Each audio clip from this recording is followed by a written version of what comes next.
enough to be standing here today. We're moving out of the old building and the archives are being emptied, and there is just such a treasure trove of things that the three of us get to explore today. And I think the first one, and we're just looking at it, David, it's amazing, isn't it? Yeah, so this is the minute book, and the first page is August 1848, and of course everyone will know that AMP was founded in 1849. So this was the meeting of people to talk about forming the society the following year, and it was held in a building, office above George Street, of a lawyer, and the lawyer's assistant was a Mr. Stephen, who was a partner of Mallison Stephen Jakes, which is still our law firm today. So that is definitely history for you. It's quite incredible, actually. I think this one, I love this one, the office Yes. regulations. People love this in today's world of flexibility. Clerks are prohibited from leaving the office between the hours of 9 till 4:30 p.m. Prohibited, unless they have permission from the secretary. Lex, here's the examination to become a junior clerk, which looking at it, Very it's a good thing that times have changed.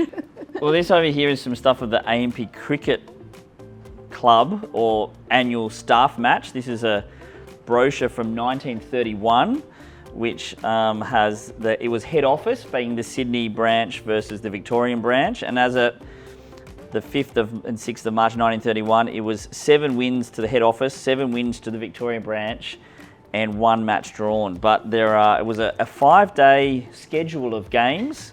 It has all the names of who was going to be going to play, their first innings and second innings scores. Have a look at this, a little book of happiness and security, and I love this. It says, happiness consists very largely in having enough money at each stage of life. Well, how true is that?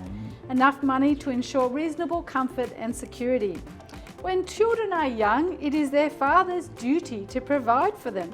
But as a lad grows up, he realises that he must look after himself.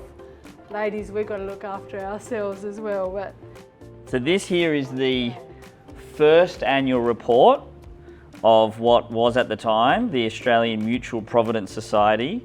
In this paragraph, in presenting their first annual report, the directors of the Australian Mutual Provident Society, which later became AMP, have the satisfaction of placing before the members the balance sheet of the society for its first year of existence. Notwithstanding the heavy preliminary expenses attending to the formation of the company, there is a clear balance of £42 and 4 shillings in favour of the society, independent of the stock in trade and proportion of preliminary expenses, which increases the balance of £265. If we had, AMP started its life as a life insurer, but if we had had a claim in that first year, none of us would be standing here because the company would have been insolvent because we had not collected enough premiums to pay a claim if someone had passed away in that first year. So lucky for AMP and lucky for all of us, there was not a claim in that first year because this first annual report would not actually be able to be produced. So, and look at that, there's the premiums in 1851, all written, handwriting. Thank goodness they doubled their book by then. yeah. It's absolutely incredible. This is in the original minutes. So the original general ledger. Yep. Whoa, it's amazing stuff. James, you're talking about AMP, in earlier days gone by, was very much the centre of work, people who worked here, part of their life, and so there's actually was a thriving club sort of culture. So this is a brochure of the Musical and Dramatic Club, and this was held in the AMP Music Hall, which actually was, unbeknownst to a lot of people, that was in the basement of this building. Oh, really? Yeah, it had its own little entrance off Phillip Street. And it was a thriving sort of auditorium and production hall. Wow. Wow. It's amazing. Just amazing stuff. This is, I think, the punch clock. This is when we introduced flexibility into the workforce. So you had the flexibility of punching in and punching out. I saw punch cards when I first started work. Wow. But I know you wouldn't have, but it is incredible what flexibility was in those days. Yeah. And there is a tie here. I'm not actually sure what this tie is, but it has LSC, which I wonder if it's connected to part of our UK heritage.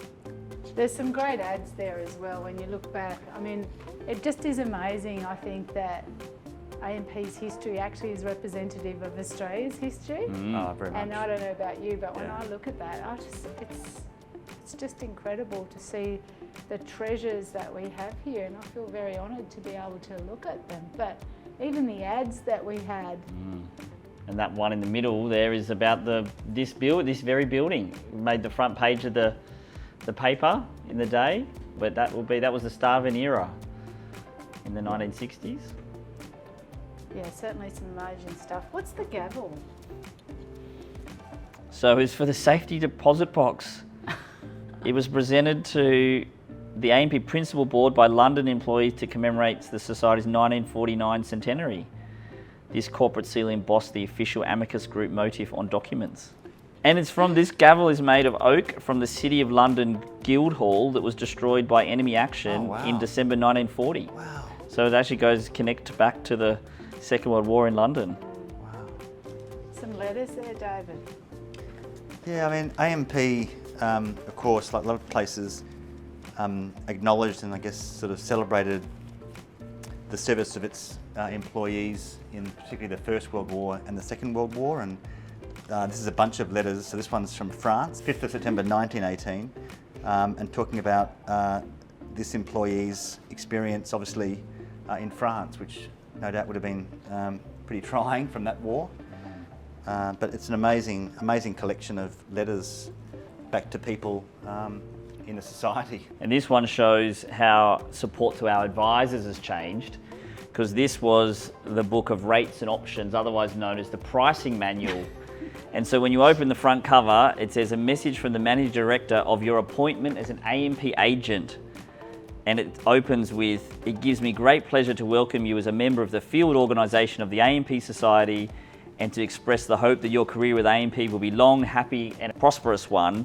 And it goes through here, each of these tabs are the terms and conditions of each of the policies and products that were sold at the time, including tables of what the premium was to be charged for each age group of each person. This is the investments instruction book, James. Oh, Maybe wow. you can take that back. Wow.